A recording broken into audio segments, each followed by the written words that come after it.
Nunca imaginé que a mis 67 años vería a mi propio hijo, aquel que llevé en mi vientre, arrojarme café caliente en la cara. El dolor de la quemadura fue instantáneo, pero nada comparado con la herida que se abrió en mi corazón en ese momento. Sus palabras siguen resonando en mis oídos, como si hubieran sido grabadas a fuego en mi memoria. Si no quieres trabajar, vete a un asilo de ancianos. Aquella mañana, mientras intentaba limpiar con mis manos temblorosas el líquido oscuro que escurría por mi rostro, por mi cuello, manchando la blusa azul clara que tanto me gustaba, un regalo de mi difunto esposo Pedro, algo dentro de mí se quebró. No fue solo el respeto o la confianza, fue aquella certeza silenciosa que toda madre lleva consigo, la de que, sin importar lo que pase, tu hijo siempre te verá como alguien que merece, como mínimo, dignidad. Soy Carmen Valencia, maestra jubilada después de 32 años enseñando literatura en el Colegio Santander de Medellín, viuda desde hace 4 años y hasta hace poco, residente invisible en la lujosa casa de mi hijo Ramón en el exclusivo barrio El Rosario. Mi historia podría ser solo un triste relato más de ingratitud filial, de esos que se escuchan por ahí y que hacen menear la cabeza en desaprobación antes de cambiar de tema. Pero lo que sucedió después de aquel café arrojado a mi rostro transformó no solo mi vida, sino la de cientos de otras personas. Cuando era joven, creía que envejecer sería un proceso natural de transferencia de sabiduría. Me imaginaba como esas abuelas de las películas, rodeada de nietos atentos a mis historias, respetada por mi experiencia, consultada antes de las grandes decisiones familiares.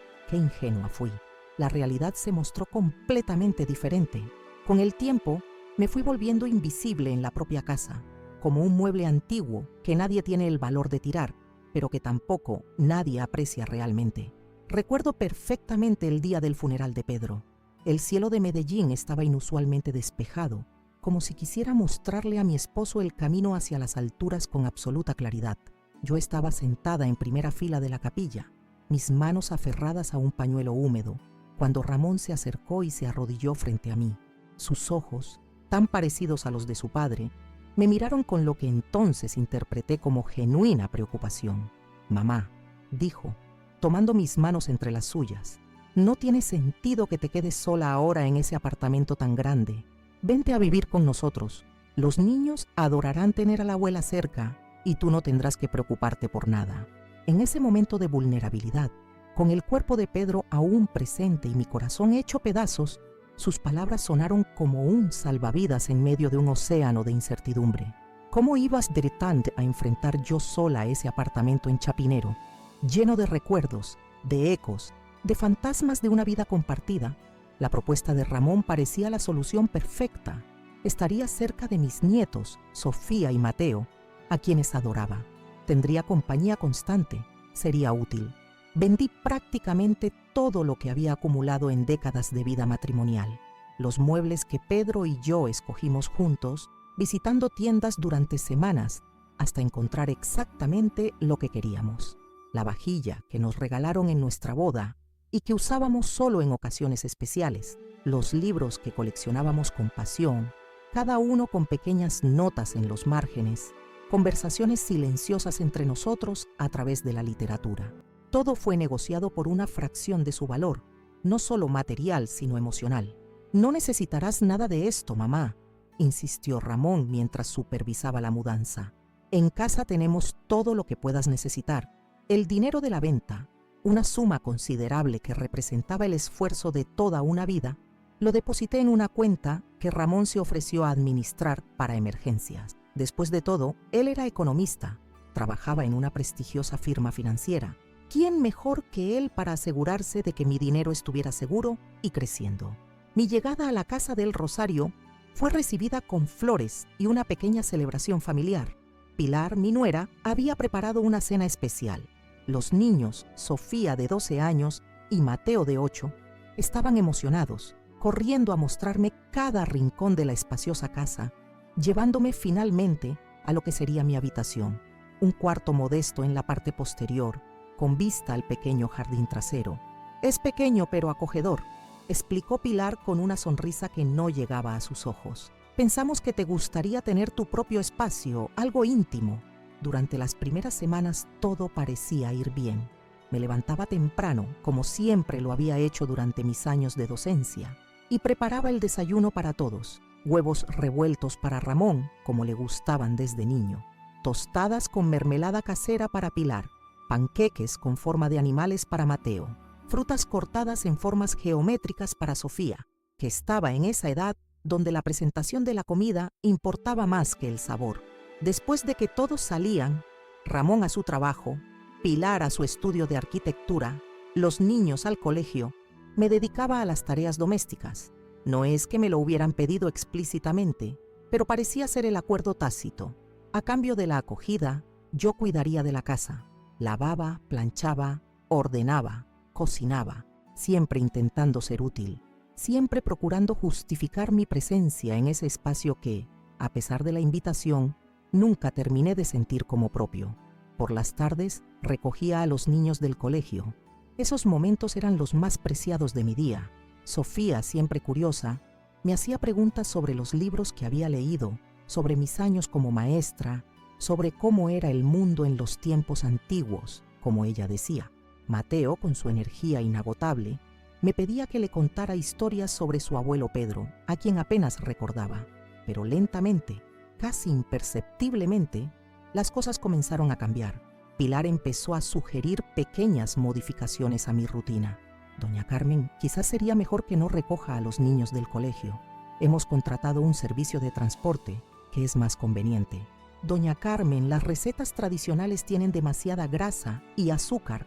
No son saludables para los niños hoy en día. Doña Carmen, hemos reorganizado los horarios de los niños. Ahora tienen actividades extracurriculares después de la escuela. No necesita esperarlos despierta. Cada sugerencia era como una pequeña piedra en un zapato, individualmente manejable, pero acumulativamente dolorosa. Y Ramón, siempre ocupado con su carrera, con sus ambiciones, rara vez estaba presente para estas pequeñas humillaciones cotidianas. Cuando intentaba hablar con él, la respuesta era siempre la misma. Mamá, Pilar sabe lo que es mejor para la casa. Tienes que adaptarte. Y así, día tras día, me fui adaptándome a ser menos, a ocupar menos espacio, a hacer menos ruido, a existir menos. Mi habitación, ya de por sí la más pequeña de la casa, fue gradualmente invadida por cajas de almacenamiento temporal. Mis fotografías, esos pequeños recordatorios de que una vez tuve una vida propia, fueron retiradas de los espacios comunes durante una renovación de la decoración. Las visitas de mis antiguos colegas y amigos fueron sutilmente desalentadas. Doña Carmen, sería mejor avisar con más anticipación cuando vaya a recibir visitas. Este fin de semana no es bueno, tendremos compromisos importantes. Tal vez sería mejor que se encuentre con sus amigos fuera, en una cafetería, para tener más privacidad. Mis dolores físicos, que ya me acompañaban desde hacía años, rodillas que protestaban al subir escaleras, espalda que dolía después de horas de trabajo doméstico, se intensificaron con el peso emocional que cargaba. Comencé a tomar analgésicos con más frecuencia, escondiendo los frascos en el fondo del cajón para no ser vista como esa anciana llena de medicamentos. El incidente del café ocurrió en un martes común. La noche anterior había sentido dolores intensos en las piernas, una artritis que empeoraba con el tiempo y el esfuerzo constante. El médico del centro de salud del barrio, que había visitado a escondidas para no molestar a la familia con mis problemas, recomendó reposo por algunos días. Decidí que, solo por esa mañana, no me levantaría a las 5:30 como de costumbre para preparar el desayuno de la familia. Solo una mañana de descanso, pensé, mientras encendía el pequeño televisor de mi habitación para ver el noticiero matutino. Eran casi las 7 cuando escuché los pasos pesados de Ramón por el pasillo. La puerta de mi habitación se abrió sin ningún golpe previo. La privacidad era un lujo que ya no poseía desde hacía mucho tiempo. Allí estaba él, ya vestido para el trabajo, con su traje impecable, pero la corbata ligeramente torcida, señal de que había intentado arreglarla solo. «Mamá, ¿dónde está el desayuno? Los niños llegarán tarde al colegio.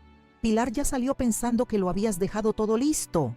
Su voz contenía una urgencia que rápidamente se transformó en irritación cuando me vio aún en la cama, viendo la televisión. Intenté explicar sobre los dolores, sobre la recomendación médica, pero las palabras apenas salieron de mi boca cuando vi su rostro transformarse. No era mi niño quien estaba allí, era un extraño, con los ojos inyectados de una raiva que jamás había visto en él. Cuando Pedro, mi esposo, falleció de un infarto repentino, Ramón insistió en que me mudara a su lujosa casa en El Rosario. «Mamá, no puedes quedarte sola en ese apartamento grande. Ven a vivir con nosotros. Los niños adorarán tener a su abuela cerca». Sus palabras parecían sinceras. Vendí casi todas mis pertenencias dejando el dinero en una cuenta que él administraría para emergencias. Los primeros meses fueron tranquilos. Me levantaba temprano, preparaba el desayuno, ayudaba a Sofía con sus tareas, jugaba con Mateo, pero lentamente todo cambió. Mi nuera Pilar comenzó a limitar mis interacciones con los niños. Mi habitación, ya la más pequeña de la casa, se llenó de cajas de almacenamiento temporal. Mis fotografías desaparecieron de las áreas comunes. Me convertí en una sombra, existiendo solo para servir. Mi cuerpo, cada vez más adolorido por la artritis, gritaba por descanso, pero mi voz había sido silenciada por la vergüenza y el miedo a no tener a dónde ir. El día que enterramos a Pedro, el cielo de Medellín lloraba conmigo. La lluvia caía suavemente, como si el universo entendiera que necesitaba ver reflejado en el mundo exterior el diluvio que sentía por dentro. Durante 43 años, Pedro había sido mi compañero, mi confidente, mi puerto seguro. Nos conocimos en la universidad, ambos estudiantes de educación, y desde el primer momento supe que él era diferente. No era el más apuesto ni el más elocuente, pero tenía una bondad genuina, una forma de escuchar que te hacía sentir que cada palabra tuya importaba. Construimos una vida juntos, ladrillo a ladrillo. Primero, nuestros puestos como maestros en escuelas públicas de barrios difíciles. Luego, con ahorros sacrificados, nuestro pequeño apartamento en Chapinero, que fuimos amueblando poco a poco. La llegada de Ramón, nuestro único hijo, completó nuestra felicidad. Aunque nunca fuimos ricos en términos materiales, teníamos algo más valioso: un hogar lleno de libros, conversaciones, respeto mutuo y amor constante. La muerte de Pedro fue tan inesperada como devastadora. Una tarde de domingo, mientras leía en su sillón favorito, simplemente dejó caer el libro y se llevó la mano al pecho. Para cuando llegó la ambulancia, ya se había ido, sin despedidas, sin últimas palabras, sin la oportunidad de decirle una vez más cuánto lo amaba. Me quedé sola en un apartamento que de repente parecía inmenso, poblado únicamente por recuerdos y silencios. Fue en el velorio, mientras yo contemplaba con ojos vacíos el rostro sereno de Pedro en el ataúd, cuando Ramón se acercó con la propuesta que cambiaría mi vida. «Mamá», dijo, arrodillándose junto a mí y tomando mis manos entre las suyas, he estado hablando con Pilar. Queremos que vengas a vivir con nosotros. No tiene sentido que te quedes sola en ese apartamento tan grande. Los niños estarían felices de tenerte cerca y nosotros podríamos cuidarte». En ese momento de vulnerabilidad absoluta, sus palabras fueron como un salvavidas. La perspectiva de volver a un apartamento vacío, donde cada rincón me recordaría lo que había perdido, era aterradora. Además, la idea de estar cerca de mis nietos, de ser útil, de seguir siendo parte de una familia, resultaba reconfortante. «Gracias, hijo», respondí apretando sus manos. «Lo pensaré». Pero realmente no había mucho que pensar. La soledad que sentía era tan abrumadora que cualquier alternativa parecía mejor. Y así, apenas 2 semanas después del funeral, comencé a desmantelar la vida que Pedro y yo habíamos construido juntos. Recuerdo el día de la mudanza con dolorosa claridad. El apartamento, que había sido nuestro refugio durante décadas, estaba casi vacío. Los muebles, vendidos a un anticuario que apenas pagó una fracción de su valor real. Los libros, embalados en cajas que irían a una biblioteca comunitaria, excepto por unos pocos especialmente significativos que llevaría conmigo. Las fotografías, cuidadosamente envueltas en papel de seda, testimonios de una vida compartida que ahora parecía un sueño lejano. Mientras cerraba la puerta por última vez, sentí un nudo en la garganta. No estaba solo dejando un apartamento, Estaba cerrando un capítulo entero de mi vida, pero me consolé pensando que iniciaba uno nuevo, rodeada de la familia que Pedro y yo habíamos creado juntos. Llegué a la casa de Ramón y Pilar con 2 maletas grandes, todo lo que quedaba de mis posesiones materiales. Su casa en el Rosario era impresionante: 3 pisos, 5 dormitorios, un jardín meticulosamente cuidado, muebles modernos que parecían sacados de una revista de decoración, tan diferente del hogar acogedor, pero modesto que Pedro y yo habíamos construido. «Bienvenida a tu nueva casa, mamá», dijo Ramón, abrazándome mientras el taxista descargaba mis maletas. «Aquí estarás mucho mejor». Pilar me recibió con un abrazo ligero, casi imperceptible, y una sonrisa que no llegaba a sus ojos. «Doña Carmen, espero que se sienta cómoda. Hemos preparado la habitación de huéspedes para usted». La habitación estaba en la planta baja, al fondo de la casa, lejos de las áreas principales. Era pequeña, pero funcional, con una cama individual, un armario empotrado y una ventana que daba al jardín trasero. No había espacio para un escritorio o un sillón de lectura, pero me dije a mí misma que no importaba. Pasaría la mayor parte del tiempo con mis nietos en los espacios comunes de la casa. «Es perfecta», mentí, intentando sonar agradecida. «Gracias por recibirme». Los primeros días fueron amables. Mis nietos, Sofía y Mateo, estaban emocionados por tenerme cerca.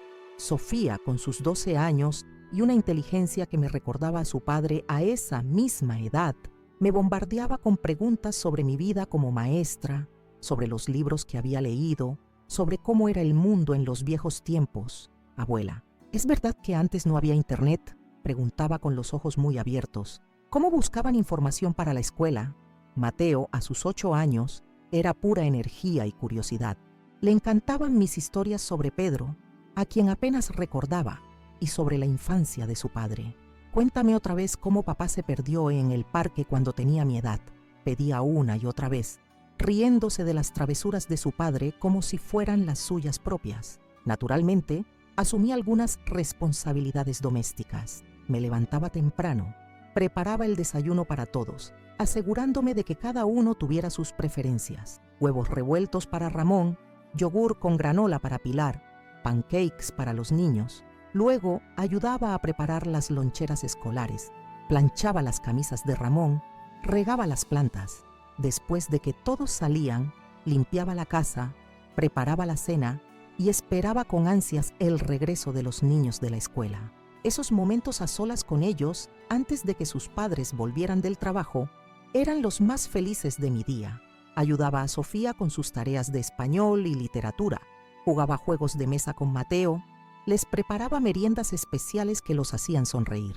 «Abuela, tus galletas son las mejores del mundo», declaraba Mateo, con migajas alrededor de la boca y una expresión de felicidad absoluta. Sin embargo, con el paso de las semanas, comencé a notar cambios sutiles. Pilar empezó a sugerir modificaciones a mis rutinas y responsabilidades. «Doña Carmen», dijo un día mientras yo preparaba la cena, «agradezco su esfuerzo, pero creo que vamos a empezar a pedir más comida a domicilio durante la semana. Los niños hoy en día tienen gustos diferentes, prefieren comidas más contemporáneas». Me quedé inmóvil, la cuchara suspendida sobre la olla donde preparaba una sopa tradicional colombiana con ingredientes frescos del mercado. «Por supuesto, Pilar, tú sabes lo que es mejor para tu familia». Poco después, fue el turno de mi rutina con los niños. «Doña Carmen, hemos inscrito a los niños en actividades extracurriculares. Ya no será necesario que los espere después de la escuela. Llegarán más tarde, con el transporte escolar». Y así, gradualmente, mis interacciones con Sofía y Mateo se fueron reduciendo. Las tardes de tareas compartidas y juegos fueron reemplazadas por clases de natación, tenis, robótica y ballet. Cuando regresaban a casa, estaban tan cansados que apenas tenían energía para cenar antes de irse a dormir. Mis espacios también comenzaron a reducirse. Mi pequeña habitación, que ya era modesta, empezó a llenarse de cajas y objetos que no tenían otro lugar en la casa. «Solo será temporal, doña Carmen», aseguró Pilar mientras apilaba 3 cajas más en el rincón que yo había destinado para un pequeño altar con la foto de Pedro. «Estamos reorganizando el ático». Ese temporal se convirtió en permanente. Mi habitación se transformó en un depósito con una cama. Las pocas fotografías que había colocado en la sala de estar, una de mi boda con Pedro, otra de Ramón cuando era bebé, una reciente con mis nietos, desaparecieron durante una renovación de la decoración. La diseñadora dijo que necesitábamos un estilo más minimalista, explicó Pilar cuando pregunté por ellas. Las guardé en algún lugar seguro. Ramón, siempre ocupado con su carrera en ascenso, apenas notaba estos cambios. Salía temprano, regresaba tarde, y los fines de semana estaban llenos de compromisos sociales a los que yo rara vez era invitada. Cuando intentaba hablar con él sobre cómo me sentía, la conversación nunca llegaba a profundizarse. «Mamá, todos estamos haciendo ajustes», decía, checando su reloj o su teléfono, siempre con prisa. Pilar hace lo mejor que puede para administrar la casa, los niños, su trabajo. Tienes que ser más comprensiva. Una tarde, encontré a Mateo llorando solo en el jardín.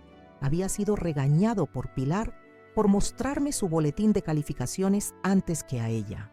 «Mamá dijo que te estoy molestando demasiado, abuela», sollozó, limpiándose las lágrimas con el dorso de las manos. «Que necesitas descanso». Lo abracé fuertemente, sintiendo mi corazón encogerse. «Tú nunca me molestas, mi amor, nunca. La abuela ama tu compañía más que nada en el mundo». Pero la semilla de la duda ya había sido plantada. En las semanas siguientes, noté cómo dudaba antes de entrar a mi habitación, cómo pedía permiso con los ojos antes de contarme sobre su día en la escuela. Hubo un episodio particularmente doloroso durante una de las raras cenas en que estábamos todos reunidos en la mesa. Comenté sobre un libro que acababa de terminar de leer, algo sobre los cambios sociales en Colombia en las últimas décadas. Estaba emocionada por tener algo sustancial que compartir, algo más allá de las trivialidades domésticas a las que mi existencia parecía haber sido reducida. Es fascinante cómo el autor conecta eventos aparentemente inconexos y muestra patrones que... Comencé genuinamente animada. «Mamá», Ramón me interrumpió con un suspiro mal disimulado. «Creo que este no es el momento para discusiones tan densas. Los niños están cansados, hemos tenido un día largo». El silencio que siguió fue incómodo. Percibí la mirada de Pilar, una mezcla de satisfacción y lástima que me hizo sentir pequeña, insignificante. Bajé los ojos hacia mi plato, súbitamente sin apetito, consciente de que había cruzado alguna frontera invisible, de que había intentado ocupar más espacio del que me estaba permitido. Esa noche, lloré silenciosamente en mi habitación, la puerta cerrada para que nadie oyera los sollozos. No era solo la humillación de ser silenciada frente a los niños, era la percepción creciente de que en aquella casa yo no era una persona con pensamientos, sentimientos y contribuciones válidas. Era, en el mejor de los casos, una ayudante conveniente, en el peor, una carga que toleraban por obligación. Las visitas de mis antiguos colegas y amigos fueron sutilmente desalentadas. «Doña Carmen, sería mejor avisar con más anticipación cuando vaya a recibir visitas. Este fin de semana no es bueno. Tendremos compromisos importantes. Tal vez sería mejor que se encuentre con sus amigos fuera, en una cafetería, para tener más privacidad».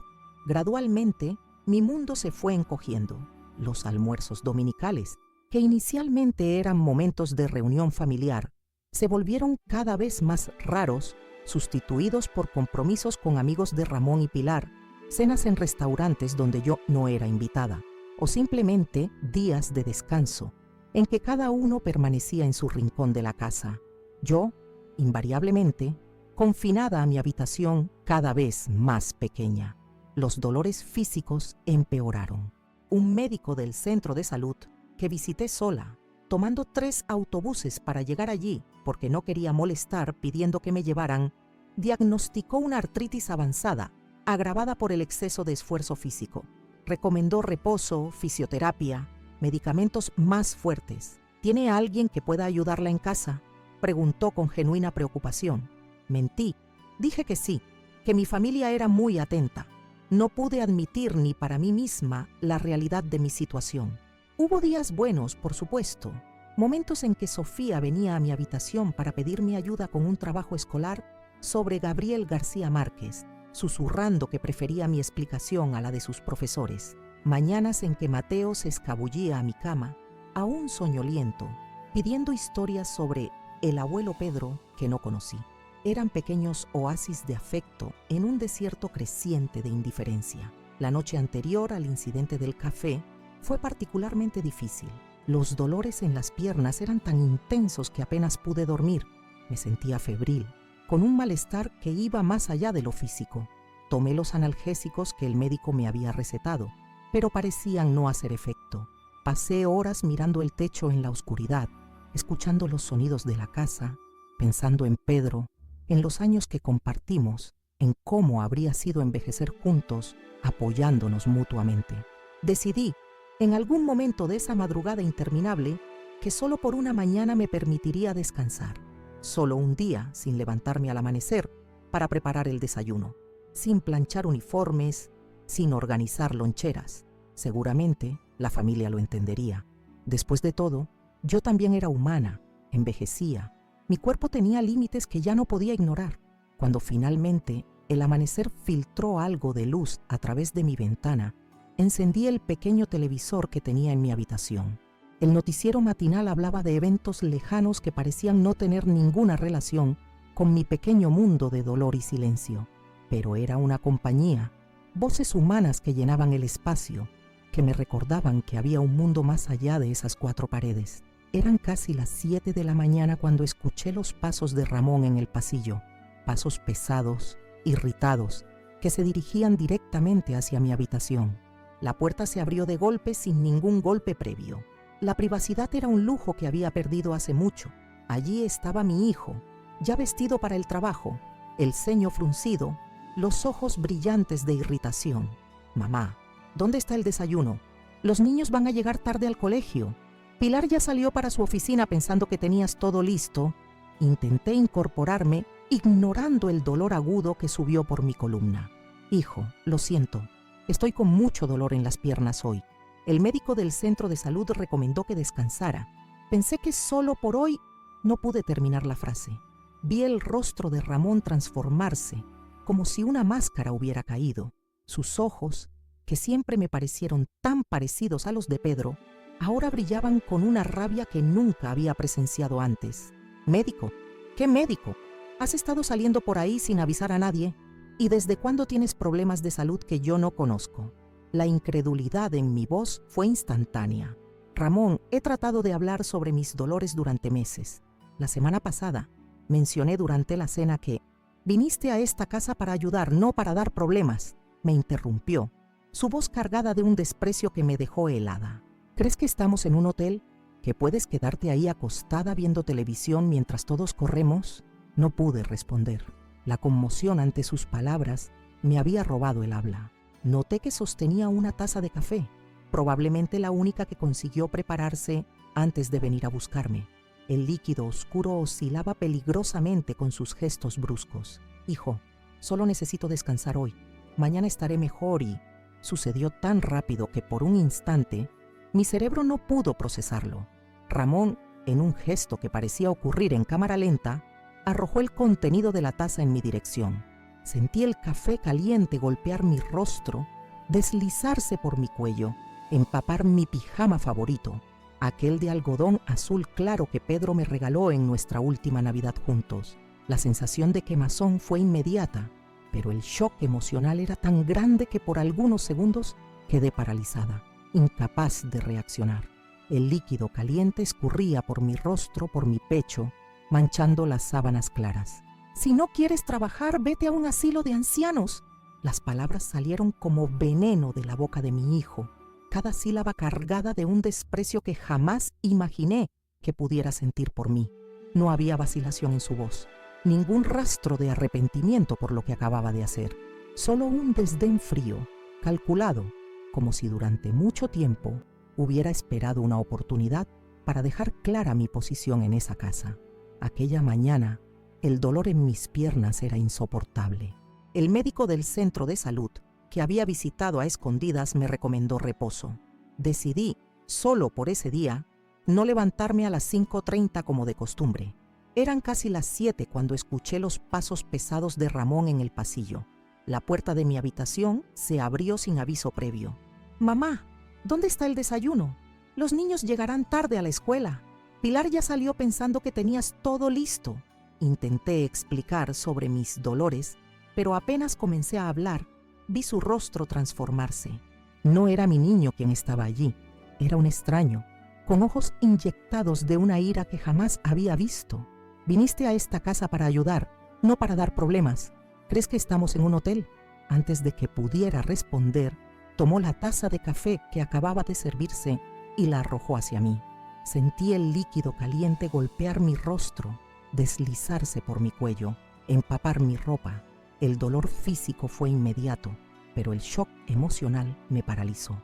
Fue en ese momento que noté los rostros de los niños en la puerta. Sofía, con sus 12 años y ojos dilatados de horror, las manos cubriendo su boca como si intentara sofocar un grito.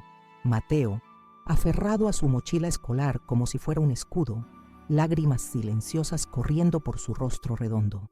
Y detrás de ellos, parcialmente visible en el pasillo, estaba Pilar. Su rostro no mostraba shock o indignación por la escena que presenciaba. Había solo una leve incomodidad, como quien observa un espectáculo desagradable, pero no sorprendente. Con manos temblorosas, intenté limpiar el café de mi rostro usando el borde del pijama. La tela, antes tan suave, ahora parecía áspera contra mi piel sensibilizada. Sentí el calor de las lágrimas mezclándose con el café, creando un amargo que descendía hasta mis labios. Abuela, la vocecita de Mateo quebró el silencio tenso. Dio un paso vacilante hacia mí, pero fue detenido por el brazo de Pilar, que finalmente entró en la habitación. Niños, vayan a terminar de arreglarse. Los llevaré al colegio hoy. Su voz era serena, práctica, como si estuviera manejando un pequeño inconveniente doméstico y no una violencia que acababa de presenciar. Ramón, vas a llegar tarde a la reunión, mejor date prisa. Ramón pareció despertar de un trance. Miró la taza vacía en su mano, luego a mí, aún sentada en la cama, empapada de café y lágrimas. Por un instante, vi algo pasar por sus ojos. Confusión, tal vez, arrepentimiento, pero fue tan breve que podría haberlo imaginado. «Mamá, yo…» comenzó, pero su voz murió antes de formar una frase completa. Sin una palabra más, giró sobre sus talones y salió de la habitación, dejando solo el eco de sus pasos pesados en el corredor. Pilar permaneció un momento más, su mirada encontrándose brevemente con la mía. No había compasión allí, solo una especie de evaluación fría, como si estuviera calculando los daños y decidiendo si valdría el esfuerzo lidiar con ellos. «Límpiese, doña Carmen. Dejé toallas limpias en el baño ayer», y con eso también se fue, llevándose a los niños consigo. Quedé sola en la habitación, el único sonido proveniente del televisor, donde ahora un comercial de detergente mostraba a una familia feliz alrededor de una mesa impecablemente limpia. La ironía no pasó desapercibida. Con dificultad me levanté de la cama. Mis piernas protestaron con el movimiento, pero el dolor físico parecía distante ahora, superado por el dolor que se alojaba en un lugar mucho más profundo. Me arrastré hasta el pequeño baño anexo a mi habitación, evitando mirarme en el espejo mientras lavaba mi rostro y cuello con agua tibia. El agua se llevaba el café, pero no podía llevarse la humillación, la sensación de haber sido reducida a nada a los ojos de mi propio hijo, del niño que acuné en las noches de fiebre, para quien cosí disfraces de carnaval, a quien enseñé las primeras letras antes incluso de que entrara a la escuela. El niño que juró cuando Pedro murió que cuidaría de mí como yo siempre cuidé de él. Cuando finalmente miré mi reflejo en el espejo, vi a una mujer que apenas reconocía. El cabello gris, normalmente bien arreglado en un moño simple, estaba desarreglado y húmedo. La piel del rostro y del cuello presentaba manchas rojizas donde el café caliente había quemado, pero eran los ojos los que parecían pertenecer a otra persona, ojos que habían visto demasiado, soportado demasiado, renunciado demasiado. Fue allí, frente a ese espejo manchado de humedad, donde algo sucedió dentro de mí, una ruptura, como una presa que finalmente cede después de años de presión acumulada. Todo el dolor, todo el silencio tragado, toda la dignidad negada día tras día, todo esto se convirtió en una certeza cristalina. No podía seguir en esa casa. No un día más, ni una hora más. Con una calma que no sabía que poseía, volví a la habitación. Tomé la vieja maleta que traje cuando me mudé, aquella que permaneció parcialmente deshecha, como si una parte de mí siempre hubiera sabido que este no sería mi hogar definitivo. Comencé a colocar dentro lo poco que aún podía llamar mío, la ropa sencilla, algunas prendas que todavía conservaba de la época en que enseñaba, los pocos libros que no habían sido relegados a cajas en el ático durante las sucesivas reorganizaciones del espacio, el álbum de fotografías que mantenía escondido en el fondo del cajón, donde los recuerdos de mi vida con Pedro permanecían protegidos de la indiferencia de esta casa, el reloj de pulsera de él, que dejó de funcionar el día en que partió, pero que yo conservaba como un talismán, la pequeña caja de madera donde guardaba las cartas que intercambiamos durante el noviazgo, cuando él viajaba al interior por trabajo. Mientras doblaba cuidadosamente cada pieza, cada recuerdo, sentí una extraña ligereza apoderarse de mí, como si cada ítem colocado en la maleta fuera también un peso retirado de mi alma. Ya no había lágrimas, solo una resolución silenciosa e inquebrantable. No sabía hacia dónde iría. No tenía dinero suficiente para alquilar un lugar propio. La pequeña pensión apenas alcanzaría para una habitación simple en alguna pensión. No tenía familia cercana a quien recurrir. Mi hermana menor vivía en el exterior desde hacía décadas, y los pocos primos que me quedaban estaban dispersos por el país, contactos reducidos a tarjetas navideñas ocasionales. Pero en ese momento, la incertidumbre del futuro parecía menos aterradora que la certeza del presente. Cualquier cosa, un banco de plaza, un refugio temporal, incluso el temido asilo, sería preferible a continuar existiendo como un fantasma en la casa de mi propio hijo, invisible hasta que mi utilidad fuera cuestionada, y entonces despreciable.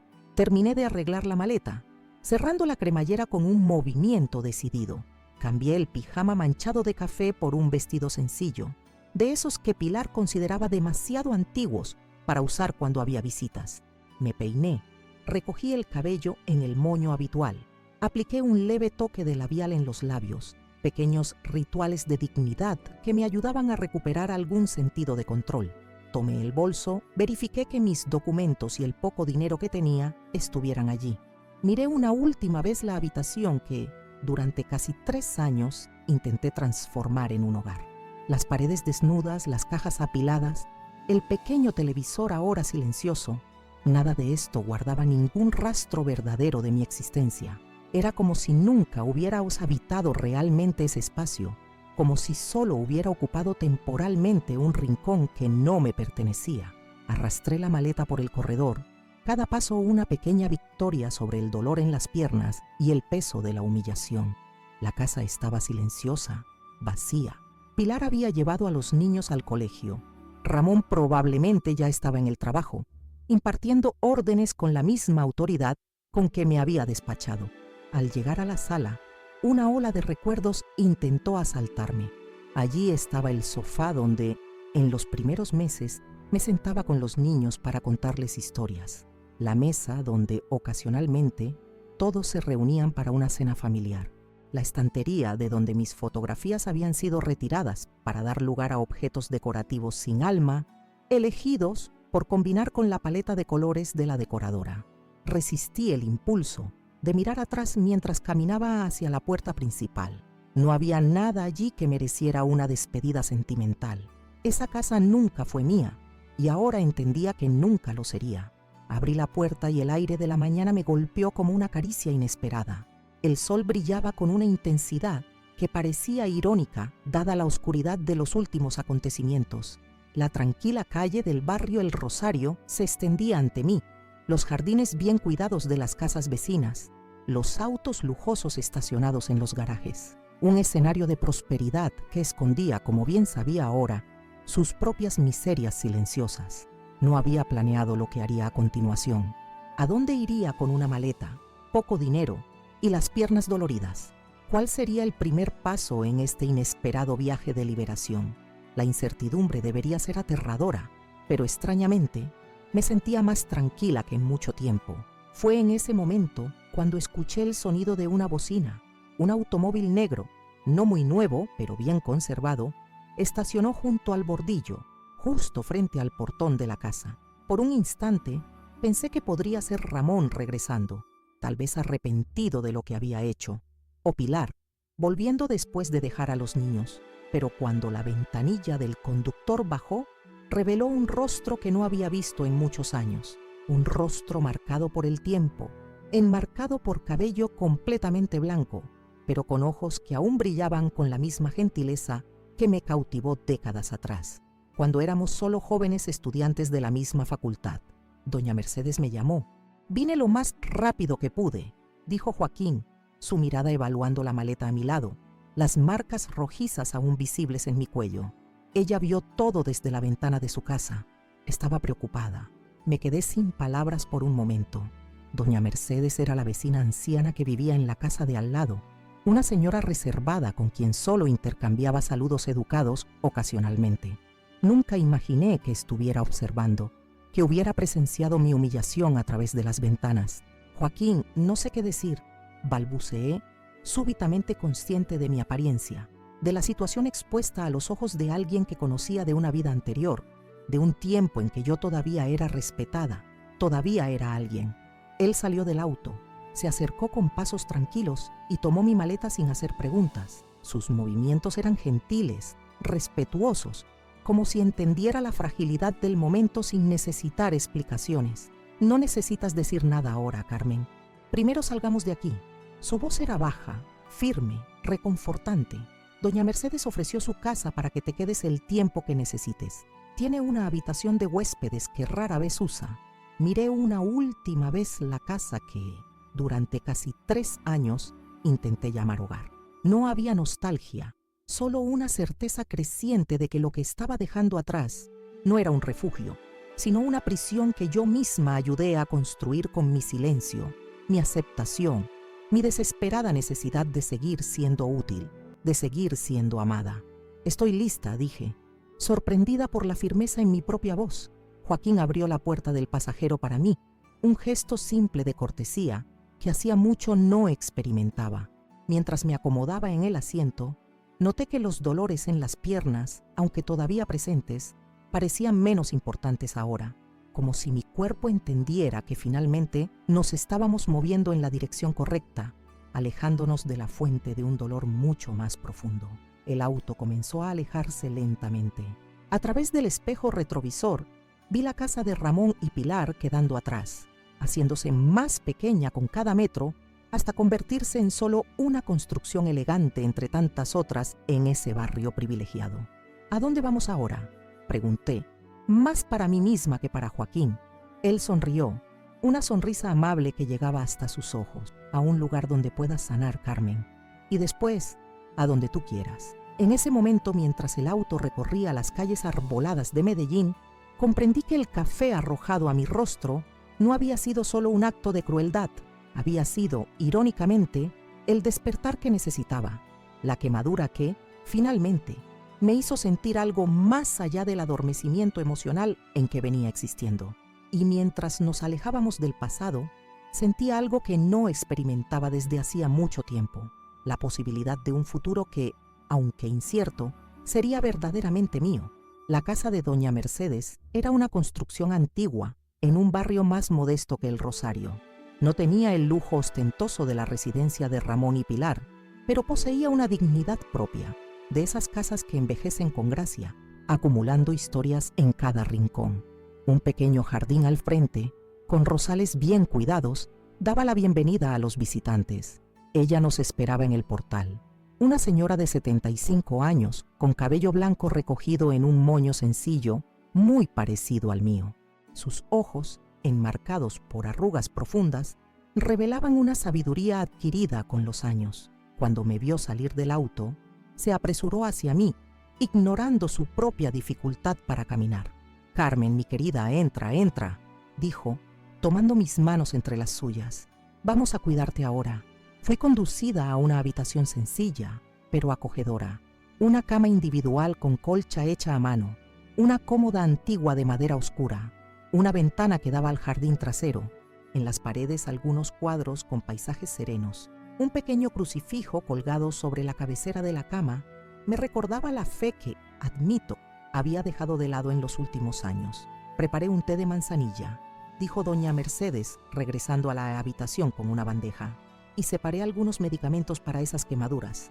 Me senté en el borde de la cama mientras ella aplicaba cuidadosamente una pomada en las manchas rojas de mi rostro y cuello. Sus movimientos eran suaves, precisos, como si cuidara de una niña. Fue en ese momento, bajo ese toque maternal que yo misma había ofrecido a tantos, pero recibido tan poco últimamente, que las lágrimas finalmente brotaron. No eran lágrimas silenciosas como las que derramé durante meses en la casa de Ramón. Eran sollozos profundos, viscerales, que parecían venir del fondo del alma. «Llora, hija mía», susurró doña Mercedes, envolviéndome en sus brazos delgados, pero sorprendentemente fuertes. «Llora todo lo que necesites llorar. A veces solo después de la tormenta podemos ver el cielo azul nuevamente». Lloré durante horas, me parecía. Lloré por el hijo que creí conocer y que se reveló como un extraño cruel. Lloré por los nietos que tal vez nunca vería crecer. Lloré por el tiempo perdido, intentando ser aceptada donde nunca fui verdaderamente bienvenida. Y quizás más importante, lloré por la mujer que fui alguna vez, fuerte, independiente, respetada, y que había permitido ser disminuida hasta casi desaparecer. Cuando finalmente me calmé, Joaquín reapareció en la puerta. Se había retirado discretamente durante mi colapso, ofreciéndome la privacidad que necesitaba en ese momento vulnerable. «Traje algunas cosas que pensé que podrías necesitar», dijo, colocando sobre la cómoda una bolsa de farmacia. «Analgésicos para los dolores en las piernas, pomada adicional para las quemaduras» y vaciló por un momento, un leve rubor coloreando sus mejillas marcadas por el tiempo. «Un cuaderno nuevo. Recuerdo que siempre te gustó escribir». Con las manos temblorosas, recogí lo poco que me quedaba y salí de esa casa para siempre. Por suerte, doña Mercedes, una vecina que había presenciado todo desde su ventana, me ofreció refugio. Fue a través de ella que conocí a Joaquín, un antiguo compañero de universidad que ahora dirigía una librería. Con su ayuda, descubrimos algo impactante.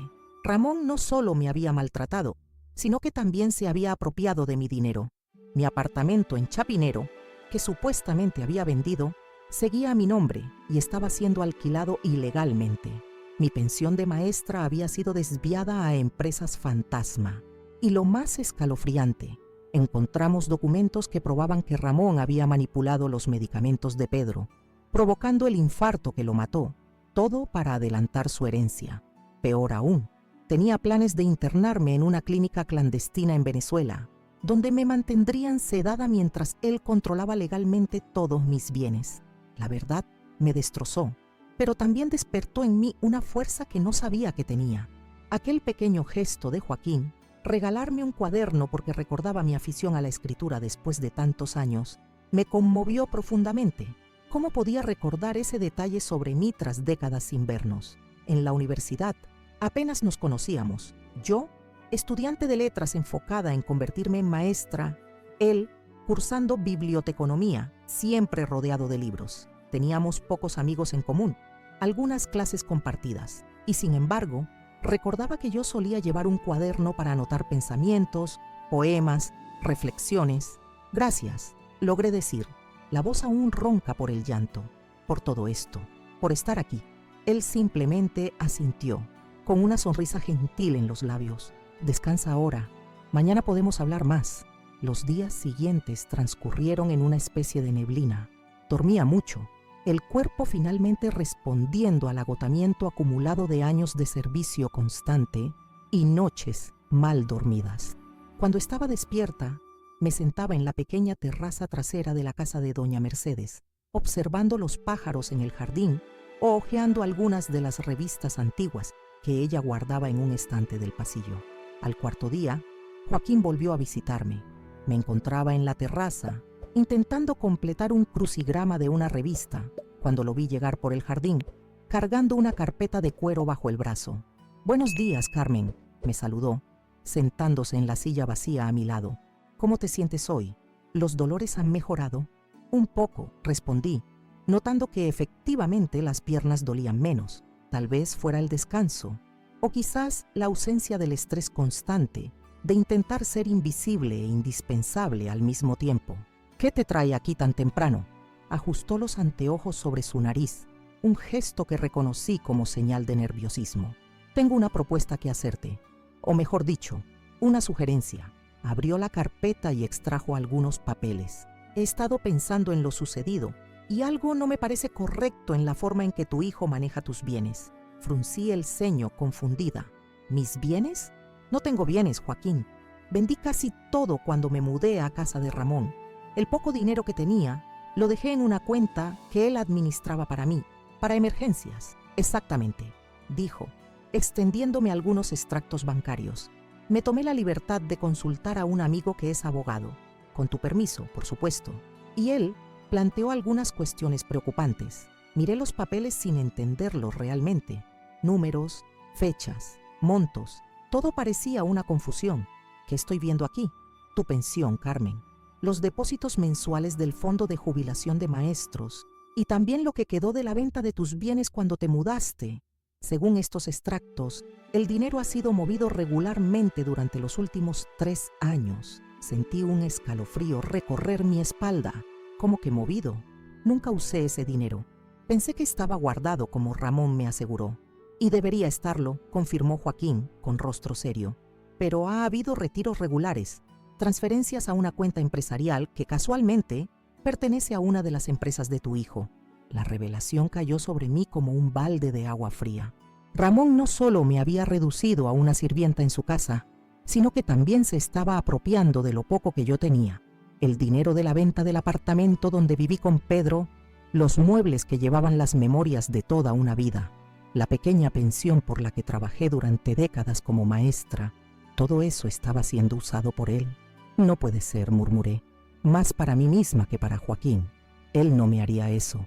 Pero incluso mientras pronunciaba esas palabras, algo dentro de mí sabía que era perfectamente posible, hasta probable. El hombre que arrojó café caliente al rostro de su propia madre, que la amenazó con un asilo cuando ella osó pedir un día de descanso, ese hombre sería capaz de robarle. Mi amigo abogado cree que tenemos un caso sólido de apropiación indebida, continuó Joaquín, especialmente porque nunca autorizaste formalmente esas transferencias. Y hay más, Carmen. Sacó otro documento de la carpeta. Era una escritura. Reconocí inmediatamente la dirección. El pequeño apartamento en Chapinero donde viví con Pedro durante casi 4 décadas. Dijiste que vendiste el apartamento antes de mudarte, dijo Joaquín. Pero según los registros oficiales, el inmueble sigue a tu nombre. Nunca hubo transferencia de propiedad. Sentí que la cabeza me daba vueltas. Pero, ¿cómo? Ramón se encargó de todo. Dijo que había encontrado un comprador, que el precio era justo considerando las condiciones del mercado. Me trajo papeles para firmar, papeles que aparentemente no eran los de venta del inmueble, completó Joaquín. Mi teoría es que eran poderes, dándole amplias facultades para administrar tus bienes. Con eso, él podría alquilar el apartamento y recibir los valores sin tu conocimiento. La sensación de traición era tan profunda que parecía física, como si algo dentro de mi pecho estuviera siendo desgarrado. El hijo que crié, que amé incondicionalmente, que siempre puse en primer lugar, ese mismo hijo me había engañado de forma tan calculada. ¿Por qué?, pregunté, la voz quebrada. ¿Por qué haría esto? Ramón siempre lo tuvo todo. Le dimos la mejor educación que pudimos pagar, apoyamos su carrera, tiene un buen trabajo, una casa hermosa. Tal vez sea exactamente eso, respondió Joaquín suavemente. Esa casa en el Rosario, los autos de lujo, los viajes internacionales. Me he preguntado si todo eso es realmente compatible con el salario de un ejecutivo, incluso uno exitoso. Quizás hay más en esta historia de lo que podemos ver ahora. Quedé en silencio, intentando asimilar toda esta información. Era demasiado para procesar de una sola vez. Mi hijo no era solo cruel e ingrato, sino también un ladrón, alguien que no dudó en aprovecharse de su propia madre. ¿Qué hacemos ahora?, pregunté finalmente, sintiéndome completamente perdida. Eso depende de ti, Carmen, dijo Joaquín, colocando gentilmente su mano sobre la mía. Podemos buscar a la policía, presentar una denuncia formal, o podemos abordar a Ramón directamente, confrontarlo con lo que descubrimos, o incluso, vaciló, claramente incómodo con lo que estaba a punto de sugerir. O incluso, insistí, o podemos investigar más a fondo antes de tomar cualquier decisión, completó. Tengo un amigo, Gabriel, que es investigador privado, retirado de la policía, pero aún mantiene contactos. Él podría ayudarnos a entender mejor qué está sucediendo con los negocios de tu hijo. La idea de investigar secretamente a Ramón me causó un dolor en el corazón. A pesar de todo lo ocurrido, una parte de mí seguía viéndolo como el niño que corría a mis brazos cuando se caía en el parque, que me mostraba orgulloso sus dibujos del colegio, que lloró en mi hombro cuando recibió su primera decepción amorosa. Pero otra parte de mí, la que aún ardía con las quemaduras del café y la humillación, quería respuestas. Necesitaba entender hasta dónde llegaba esta traición. Y más importante, necesitaba recuperar lo que era mío por derecho. No solo los bienes materiales, sino mi dignidad, mi lugar en el mundo. Vamos a investigar, decidí finalmente. Quiero saber la verdad, por más dolorosa que sea. Joaquín asintió, apretando levemente mi mano en un gesto de apoyo. Contactaré a Gabriel hoy mismo y no te preocupes por los costos. Considéralo una inversión en la justicia. En los días siguientes, mientras Gabriel conducía su investigación discreta, fui recuperando gradualmente las fuerzas. Los dolores en las piernas disminuían cada día, gracias a los medicamentos adecuados y al descanso que doña Mercedes insistía en que mantuviera. Las marcas de las quemaduras en el rostro y cuello comenzaban a desaparecer, aunque sospechaba que algunas dejarían cicatrices permanentes, tanto en la piel como en el alma. Comencé a usar el cuaderno que Joaquín me regaló, primero solo para organizar pensamientos sueltos, después para registrar memorias de mi vida antes de que todo se derrumbara. Recuerdos de Pedro, de nuestra juventud juntos, de los primeros años de Ramón, tan llenos de esperanza y amor. Era como coser retazos de una colcha que había sido hecha pedazos, intentando recuperar el diseño original. Una semana después de iniciar la investigación, Joaquín apareció nuevamente, esta vez acompañado de Gabriel, un hombre de mediana edad con ojos perspicaces que parecían notar cada detalle a su alrededor. Señora Carmen, me saludó respetuosamente. Tengo algunas informaciones que creo que va a querer escuchar. Nos sentamos en la sala de estar de doña Mercedes, quien se retiró discretamente para darnos privacidad, no sin antes dejar una bandeja con café, ironía que no pasó desapercibida, y galletas caseras. Su hijo está involucrado en actividades cuestionables desde hace al menos 5 años, comenzó Gabriel, abriendo una carpeta similar a la que Joaquín trajera días antes. Su empresa, oficialmente una consultora financiera, sirve como fachada para un esquema de lavado de dinero bastante sofisticado. Sentí que el aire escapaba de mis pulmones. ¿Lavado de dinero? Ramón, Gabriel asintió gravemente. Logré acceder a algunos registros bancarios y comunicaciones. Él recibe grandes sumas de empresarios que quieren limpiar dinero obtenido ilegalmente. A través de una serie de transacciones complejas, ese dinero es reinsertado en el mercado como si proviniera de fuentes legítimas. ¿Y el apartamento, mi pensión? Pregunté temiendo la respuesta. Son apenas una pequeña parte del esquema, confirmó Gabriel. Su apartamento está siendo alquilado a un valor muy por encima del mercado, probablemente como parte de algún acuerdo de lavado. Y su pensión, bueno, simplemente engrosaba la caja de las operaciones de él. Quedé en silencio, intentando absorber el impacto de estas revelaciones.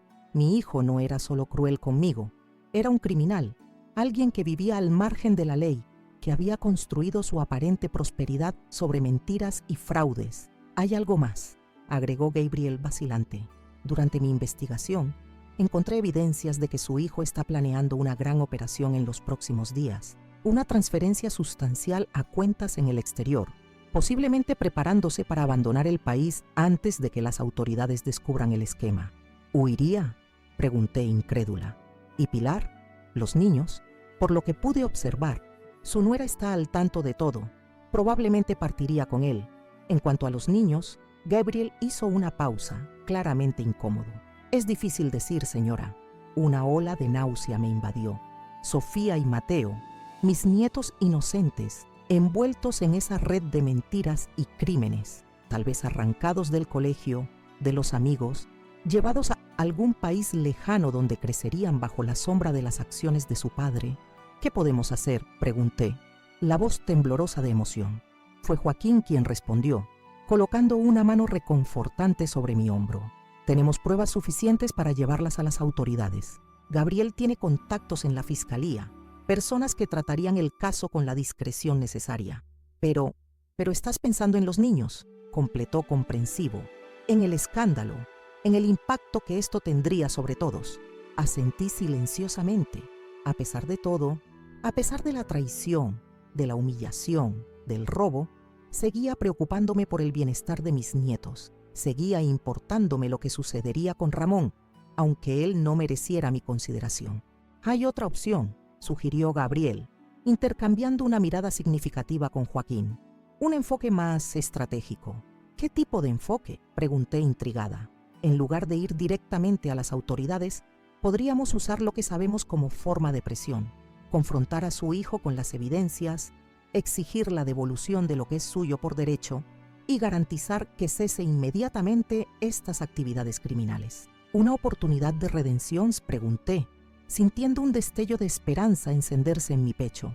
Una oportunidad de hacer lo correcto antes de que sea demasiado tarde, corrigió Joaquín suavemente. Para él, para los niños y para ti, Carmen. Consideré la propuesta por algunos momentos. ¿Sería posible que Ramón, confrontado con la verdad, eligiera el camino de la rectitud, que abandonara sus esquemas criminales, devolviera lo que me pertenecía, tal vez incluso, me atrevía a soñar, pidiera perdón por la forma en que me trató? ¿Y si se niega?, pregunté finalmente. ¿Si nos amenaza o simplemente niega todo? Entonces tendremos la opción nuclear, respondió Gabriel, su expresión endureciéndose. Todas las evidencias que recolecté serán entregadas a la Fiscalía, a la Dirección de Impuestos y a la Policía Judicial. Su hijo enfrentará múltiples acusaciones que resultarán en décadas de prisión. La severidad de esta posibilidad me golpeó con fuerza. Era una decisión imposible: ofrecer una última oportunidad de redención al hijo que me traicionó, o entregarlo inmediatamente a la justicia que tan claramente merecía. Cerré los ojos por un momento, buscando claridad en medio del torbellino de emociones. Cuando los abrí nuevamente, había una resolución firme en mi corazón. Vamos a confrontarlo, decidí, pero no solo con palabras o amenazas veladas. Quiero evidencias concretas, documentos, grabaciones, todo lo que tenemos. Quiero que vea claramente el abismo frente a él y el único puente posible hacia la salvación. Joaquín y Gabriel intercambiaron miradas de aprobación. Y yo misma lo haré, continué, sintiendo despertar dentro de mí una fuerza hace mucho olvidada. Cara a cara, ojos en los ojos, quiero que vea a la madre que subestimó, que intentó borrar, que creyó que podía usar y desechar como un objeto sin valor.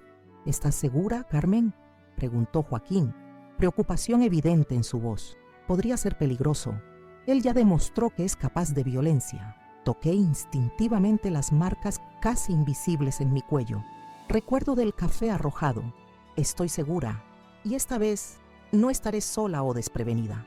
La oportunidad perfecta surgió con el aniversario de 43 años de Ramón. Gabriel había descubierto, a través de sus contactos, que mi hijo planeaba una gran celebración en su penthouse, una fiesta para impresionar a socios, amigos influyentes y potenciales inversores. Era el escenario ideal. Todos los personajes importantes de la vida de Ramón reunidos en un solo lugar, testigos de lo que estaba por suceder. ¿Estás segura de que quieres hacer esto, Carmen?, preguntó Joaquín por enésima vez, mientras me ayudaba a elegir un vestido apropiado. Habíamos ido a una tienda en el centro de la ciudad, algo que no hacía en años. Todavía podemos seguir el camino formal, dejar que las autoridades se encarguen de esto. Miré mi reflejo en el espejo de la tienda.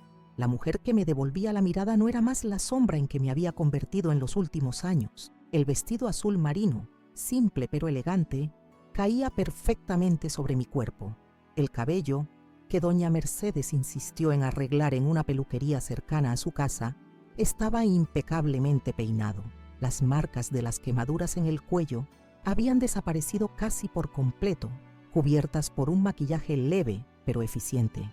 Nunca he estado tan segura de algo en mi vida, Joaquín, respondí enderezando los hombros. Esto no es solo sobre recuperar lo que es mío, es sobre recuperar quién soy.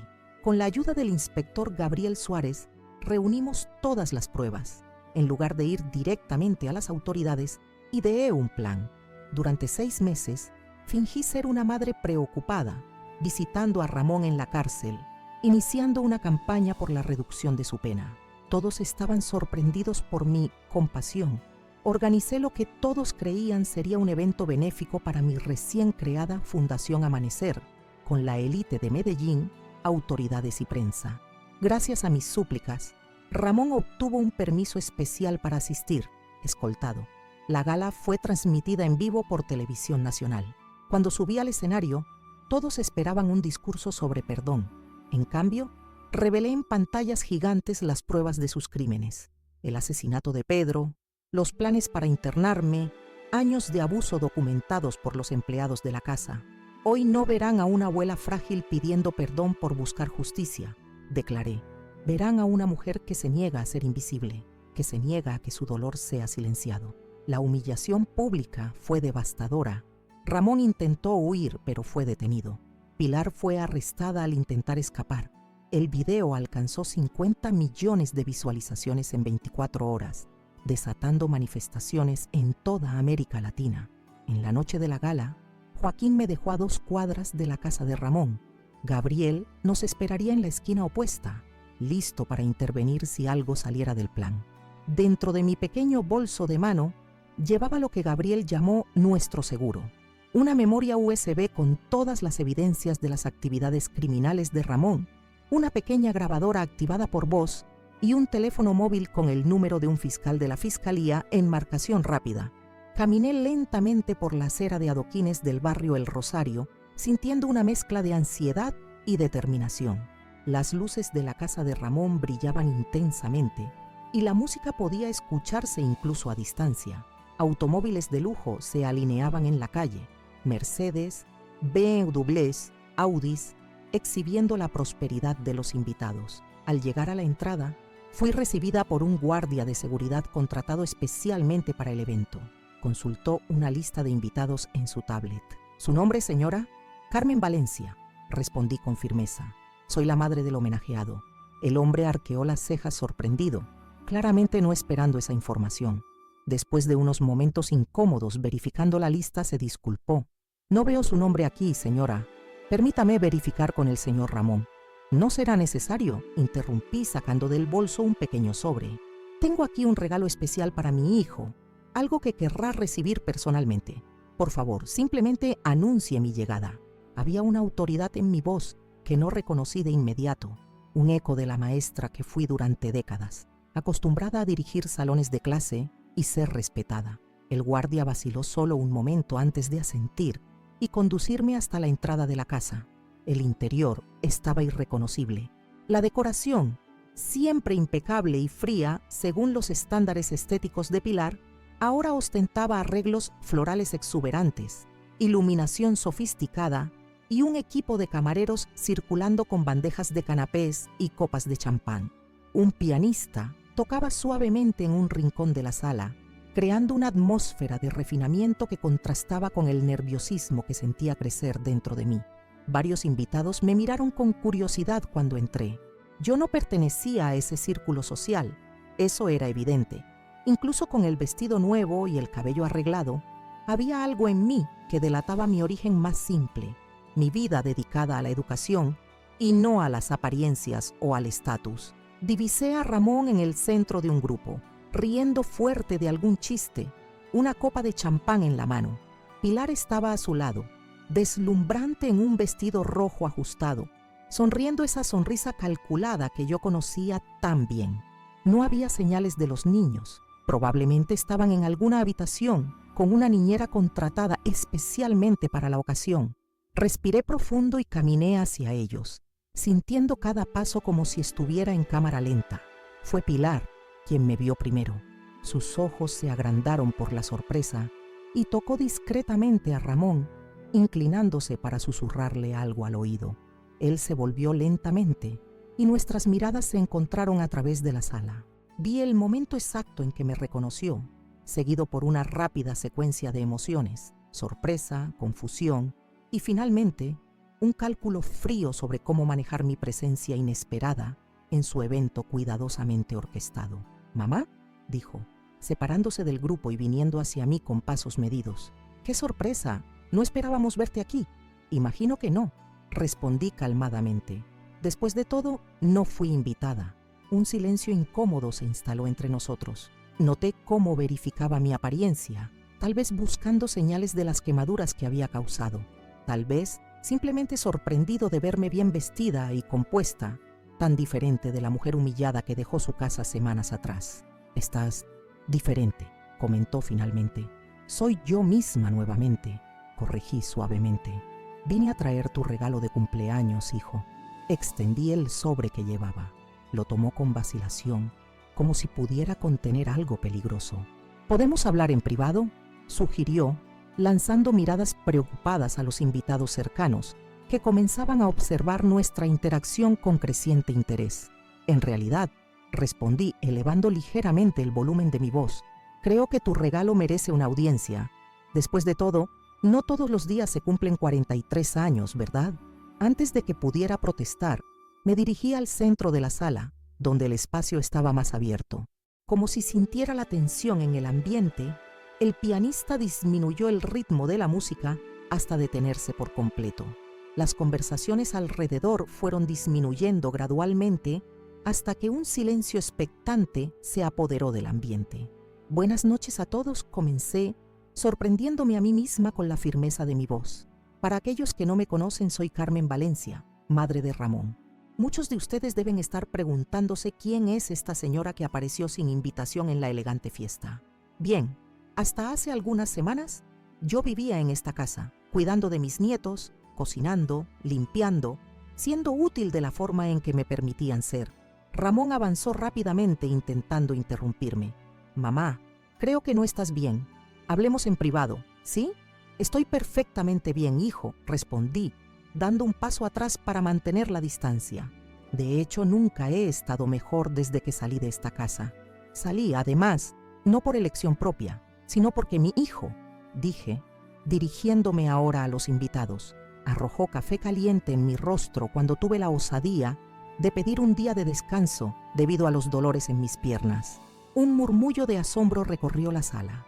Vi a algunas mujeres intercambiando miradas horrorizadas, hombres con el ceño fruncido, expresiones de incredulidad y consternación por todos lados.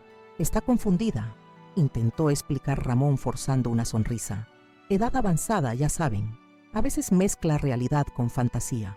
«¿Fantasía?», repetí abriendo mi bolso y sacando la memoria USB. «¿Cómo es fantasía el hecho de que te apropiaste del dinero de mi pensión? ¿O que el apartamento que me dijiste haber vendido hace 3 años sigue a mi nombre, siendo alquilado ilegalmente a terceros sin mi conocimiento o consentimiento?» El rostro de Ramón palideció visiblemente. Pilar se acercó rápidamente, colocándose a su lado en una demostración de unidad que parecía más un reflejo de autopreservación que de apoyo genuino. «Doña Carmen está pasando por un momento difícil», intervino ella, dirigiéndose a los invitados con su mejor sonrisa social. «Tuvimos que tomar la difícil decisión de buscar ayuda especializada para ella y desafortunadamente no aceptó bien la idea». «¿Ayuda especializada?», repetí, dejando escapar una risa amarga. ¿Así es como llaman a un asilo para ancianos? ¿O tal vez se refieren a la ayuda especializada que tu marido busca para limpiar dinero de fuentes cuestionables?» El silencio en la sala ahora era absoluto. Incluso los camareros habían dejado de circular, petrificados por la escena que se desarrollaba. «Esto es absurdo», dijo Ramón, la voz temblando ligeramente. «Mamá, claramente no estás bien. Por favor, hablemos en privado. Resolvamos esto en familia». «¿Familia?», cuestioné, sintiendo la emoción finalmente romper la barrera de calma que había construido. «¿Qué familia, Ramón? ¿Aquella en la que la madre es tratada como sirvienta hasta el momento en que ya no puede servir? ¿Aquella en la que el hijo roba los ahorros de toda una vida de la propia madre para financiar su estilo de vida lujoso y sus negocios turbios?» Noté movimientos en el rincón de la sala. Algunos invitados comenzaban a retirarse discretamente, claramente incómodos con el rumbo de los acontecimientos. Otros, sin embargo, permanecían inmóviles, incapaces de desviar la mirada del drama familiar que se desarrollaba ante ellos. Fue en ese momento que vi a Gabriel entrar silenciosamente a la sala, posicionándose estratégicamente cerca de la puerta. Nuestro plan estaba en marcha. Había contactado a personas específicas entre los invitados, aquellos que podrían marcar la diferencia cuando las revelaciones salieran a la luz. Señoras y señores, continué, levantando la memoria USB para que todos pudieran verla. En este pequeño dispositivo están todas las pruebas de lo que estoy diciendo.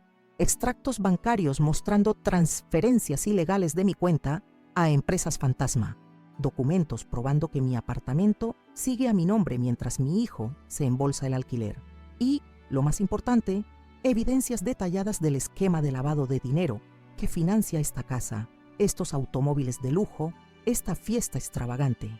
Ramón avanzó rápidamente, intentando arrebatar la memoria USB de mi mano. ¡Basta! ¿No sabes de qué estás hablando? Retrocedí, manteniendo el dispositivo fuera de su alcance. Sé exactamente de qué estoy hablando, hijo. ¿Y sabes quién más lo sabrá? El fiscal de la fiscalía que está esperando mi llamada. La dirección de impuestos que recibirá copias de todos estos documentos mañana temprano. Los periodistas de investigación que ya están en posesión de parte de esta información. Pilar emitió un pequeño sonido ahogado, como si finalmente comprendiera la gravedad de la situación. Ramón murmuró agarrando su brazo con fuerza, las uñas perfectamente manicuradas clavándose en la tela cara de su traje. Fue en ese momento que noté movimiento en la escalera.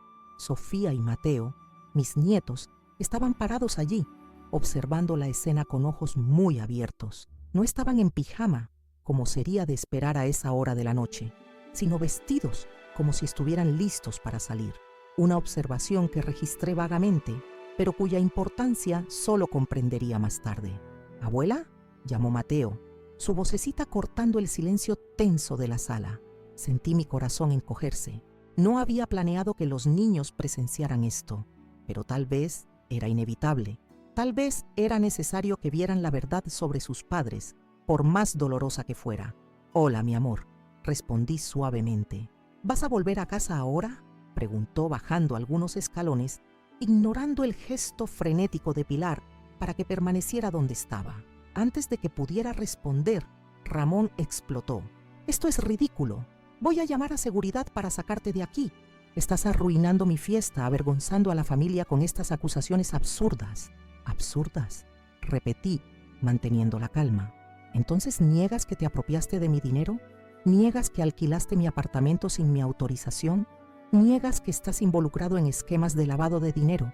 Está delirando», gritó a los invitados, muchos de los cuales ahora se alejaban visiblemente, creando un círculo vacío a nuestro alrededor.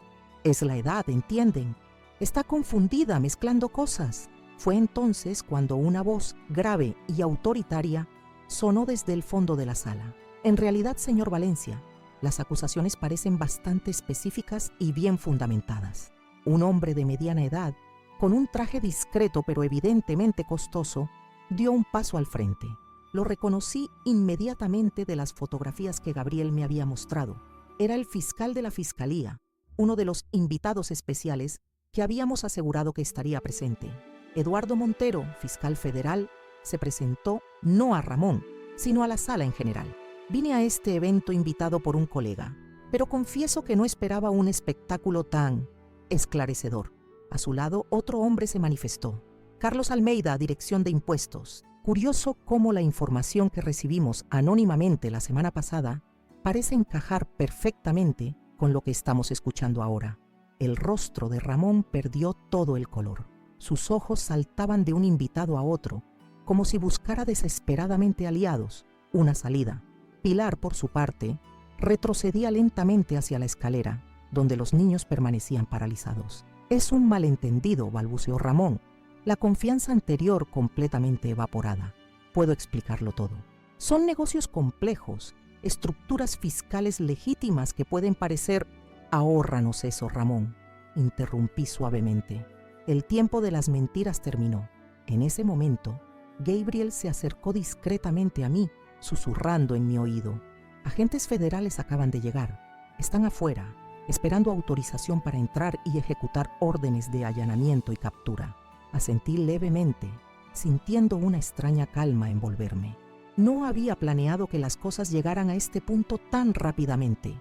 Esperaba una confrontación, tal vez una negociación, una oportunidad para que Ramón reconociera sus errores e intentara corregirlos. Pero él eligió el camino de la negación hasta el final, y ahora enfrentaría las consecuencias. «¿Abuela?», llamó nuevamente Mateo, ahora al pie de la escalera. «¿Qué está pasando?». Caminé hasta él y me arrodillé, ignorando la protesta de mis articulaciones. «Está ocurriendo justicia, mi amor. A veces los adultos cometen errores graves, y necesitan enfrentar las consecuencias de ellos». «¿Te vas a llevar a papá?», preguntó, lágrimas brillando en sus ojos. «No, querido, no soy yo quien se llevará a tu padre, pero él tendrá que responder por algunas cosas que hizo». Sofía bajó también, deteniéndose junto a su hermano. A sus 12 años, comprendía mucho más de lo que dejaba entrever. «¿Es por eso que estamos con las maletas preparadas? Papá dijo que íbamos a viajar esta noche, después de la fiesta, que era una sorpresa». Intercambié una mirada rápida con Gabriel, quien asintió discretamente, confirmando lo que ya sospechaba.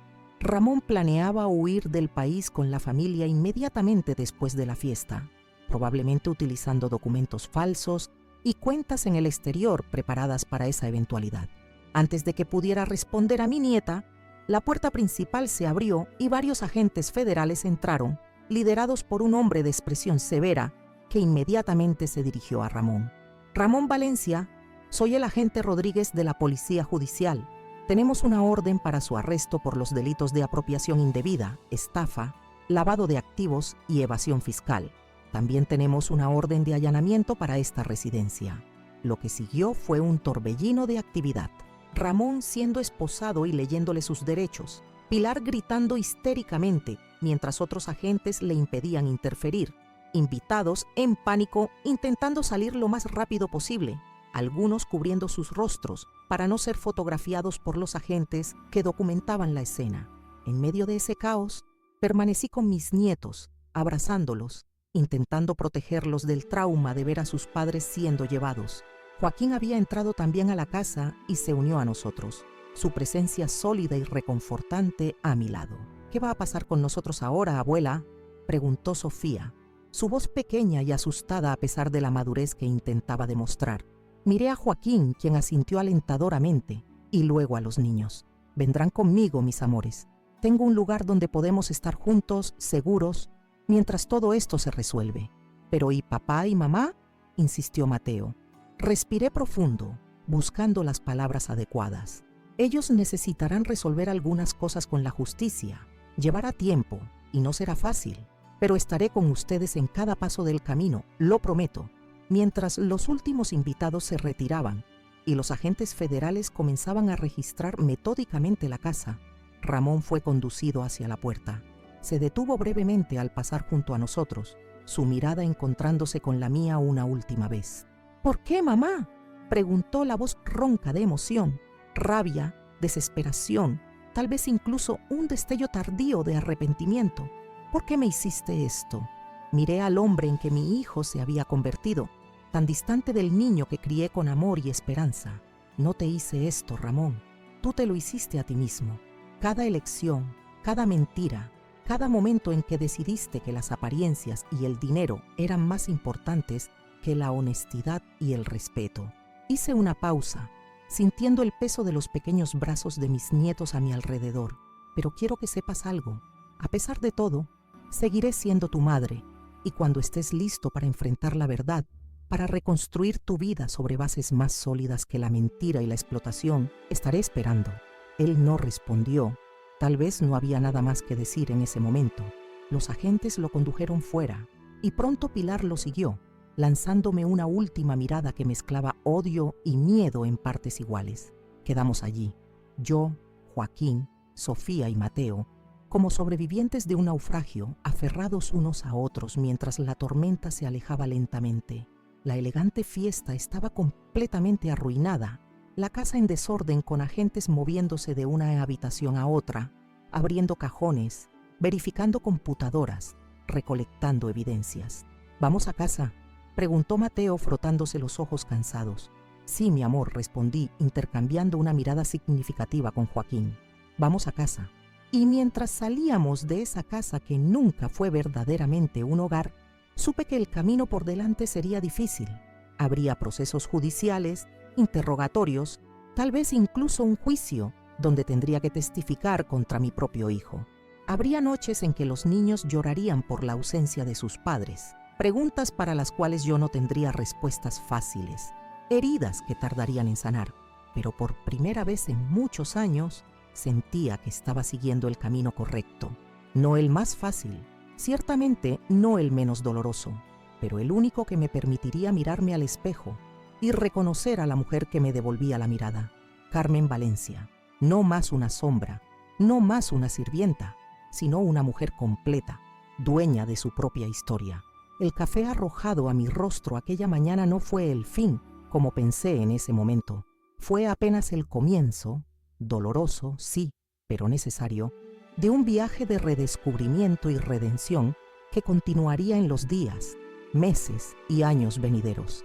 Hoy, 3 años después, mientras observo a Sofía y Mateo jugar en el jardín de la casa que compartimos con Joaquín y doña Mercedes, pienso en cómo la vida puede cambiar en un instante. Aquel café caliente arrojado a mi rostro que parecía ser el fin del mundo, en realidad fue el inicio de mi liberación. A veces necesitamos tocar fondo para encontrar la fuerza de levantarnos nuevamente. Hoy, 3 años después, observo a mis nietos jugar en el jardín del apartamento que recuperé.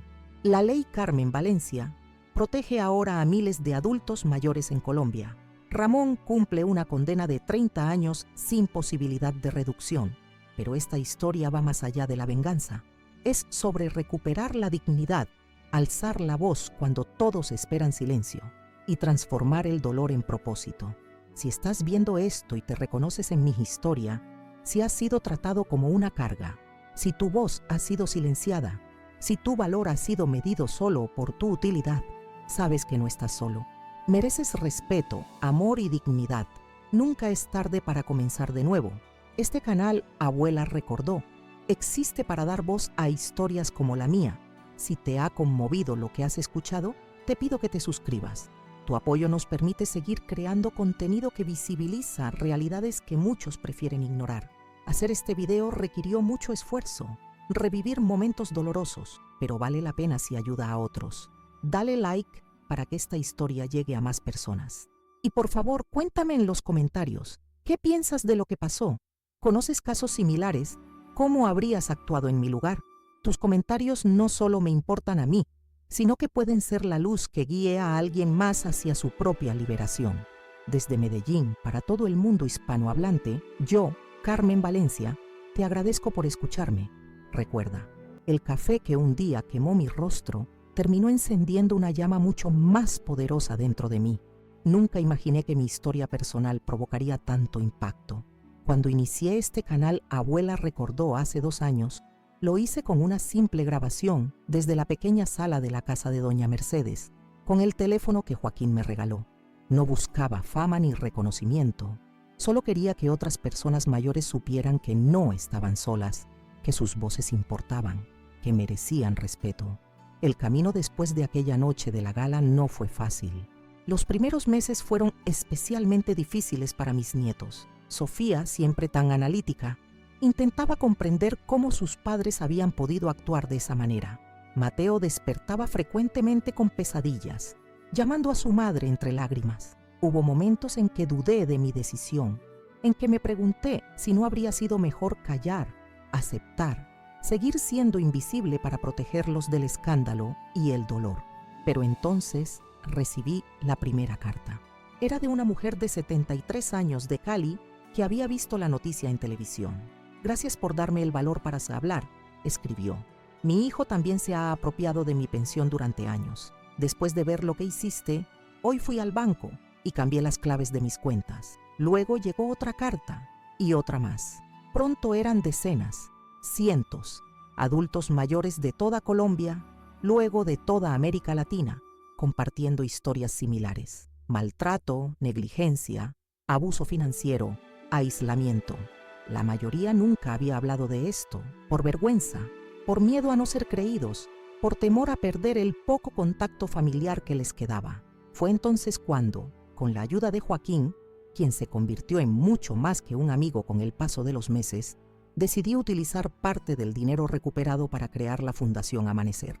No solo ofrecemos refugio temporal y asistencia legal a adultos mayores que sufren abuso, sino que también trabajamos en cambiar la narrativa cultural sobre el envejecimiento.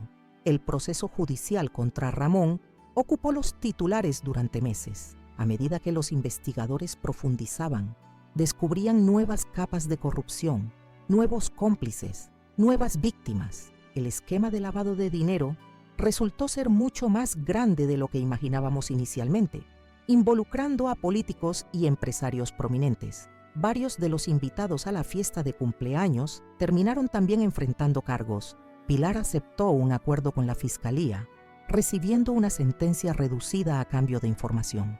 Cuando salió de prisión 2 años después, me pidió verme. Nos encontramos en un café neutral, 2 mujeres unidas por una historia dolorosa, buscando algún tipo de resolución. Quiero ver a mis hijos, dijo simplemente, sin pedir disculpas por el pasado, pero con una humildad que nunca había mostrado antes. Acordamos visitas supervisadas, un proceso lento de reconexión que respetara el tiempo y el espacio emocional de los niños. No fue fácil, especialmente para Sofía, que recordaba con mayor claridad el maltrato que presencié. Pero con el tiempo, con terapia familiar y mucha paciencia, comenzaron a forjar una nueva relación, diferente pero real. Ramón fue más difícil. Durante el primer año se negó a verme o a responder mis cartas. La vergüenza, la rabia, quizás incluso el remordimiento, eran barreras demasiado altas. Pero seguí visitando la prisión mensualmente, dejando notas, enviando fotos de los niños. Fue después de que Mateo cumplió 11 años y dibujó un retrato de su padre para enviárselo, cuando finalmente recibí una respuesta. Una breve nota garabateada en el reverso de mi última carta. Lo siento. 2 palabras. No una gran confesión, no un dramático arrepentimiento. Solo 2 palabras que abrieron la puerta a algo que, tal vez algún día, podría parecerse a la redención. Las visitas a la prisión son ahora parte de nuestra rutina. Los niños vienen conmigo ocasionalmente, cuando se sienten preparados. Ramón está cambiando, lentamente. El hombre arrogante que arrojó café en mi rostro está desapareciendo, dando paso a alguien más reflexivo, más humilde. No esperaba que siguieras siendo mi madre después de lo que hice, me dijo durante nuestra última visita. No lo merezco. El amor de madre no se trata de merecer, le respondí. Se trata de elegir cada día, amar incluso cuando es difícil, especialmente cuando es difícil. Este canal, Abuela recordó, nació de esa convicción, de la creencia de que nuestras historias, por dolorosas que sean, tienen poder cuando son compartidas, poder para sanar, para conectar, para cambiar vidas e incluso leyes. La ley Carmen Valencia, aprobada hace un año, establece protecciones específicas para adultos mayores, tipifica el abuso financiero familiar como delito grave y crea un sistema nacional de refugios y asistencia legal. Nunca imaginé que mi nombre estaría asociado a algo tan trascendental, pero cada vez que recibo un mensaje de alguien que ha encontrado ayuda gracias a esta ley, siento que todo el dolor valió la pena. Hoy quiero pedirte algo importante. Si esta historia te ha tocado de alguna manera, si has sentido indignación, empatía, esperanza o inspiración al escucharme, necesito que hagas 3 cosas simples que pueden marcar una gran diferencia. Primero, suscríbete a este canal. Cada nuevo suscriptor es una voz más que se une a nuestro coro. Una persona más que dice, las personas mayores importan. Con tu suscripción, ayudas a que estas historias lleguen a quienes más las necesitan. Esas abuelas y abuelos que hoy están sentados en un rincón de alguna casa, sintiéndose invisibles, creyendo que su situación es normal o inevitable. Segundo, deja tu comentario abajo. Cuéntame qué sentiste al escuchar mi historia. Comparte si conoces situaciones similares. Pregunta lo que quieras saber sobre cómo identificar o combatir el abuso a adultos mayores. Tus comentarios no solo me ayudan a mí a saber qué temas abordar en futuros videos, sino que crean una comunidad de apoyo para quienes están pasando por situaciones similares y leen estos mensajes buscando esperanza. Tercero, si puedes, apóyanos con un gracias. Es la pequeña opción de donación que aparece junto al botón de me gusta. Producir estos videos requiere tiempo, esfuerzo y recursos. Cada peso que recibimos nos permite mejorar la calidad, subtitular los videos para personas con dificultades auditivas, traducirlos a otros idiomas y, lo más importante, poder dedicar tiempo completo a esta causa que ha dado sentido a mi vida después de tanto dolor. Con tu apoyo a través de Gracias, podemos seguir creando contenido diario, alcanzar a más personas, colaborar con especialistas en gerontología y derecho para ofrecer información de calidad y eventualmente expandir la Fundación Amanecer a otros países de América Latina, donde los adultos mayores enfrentan situaciones similares de vulnerabilidad. Hacer este video no fue fácil. Revivir cada momento doloroso, recordar la humillación, el miedo, la traición, es como abrir una herida que nunca sana completamente, pero lo hago porque sé que hay miles de Cármenes allá afuera, silenciadas, disminuidas, convencidas de que no merecen más que migajas de respeto y dignidad. Tú puedes ayudarme a encontrarlas. Tu suscripción, tu comentario, tu gracias, son mucho más que gestos. Son acciones concretas que ayudan a cambiar realidades, a salvar vidas, a restaurar dignidades. En el próximo video hablaré sobre las señales de alerta del abuso financiero familiar, cómo detectarlo y qué hacer si sospechas que tú o alguien que conoces está siendo víctima. No te lo pierdas. Podría ser exactamente la información que alguien cerca de ti necesita escuchar. Desde mi corazón al tuyo, desde Medellín para toda Latinoamérica, yo, Carmen Valencia, te agradezco por acompañarme en este viaje, por creer en mí, por escucharme, por ayudarme a transformar una taza de café amargo en un movimiento de esperanza y dignidad. Recuerda, nunca es tarde para reclamar tu lugar en el mundo, para alzar tu voz, para exigir respeto. Y nunca, jamás estás solo en esa lucha. Aquí en Abuela Recordó, tienes una familia que te espera con los brazos abiertos. Nos vemos mañana con una nueva historia que, estoy segura, resonará con muchos de ustedes. Mientras tanto, cuéntame en los comentarios, ¿qué harías tú si estuvieras en mi lugar aquel día, con el café caliente escurriendo por tu rostro y la dignidad en juego?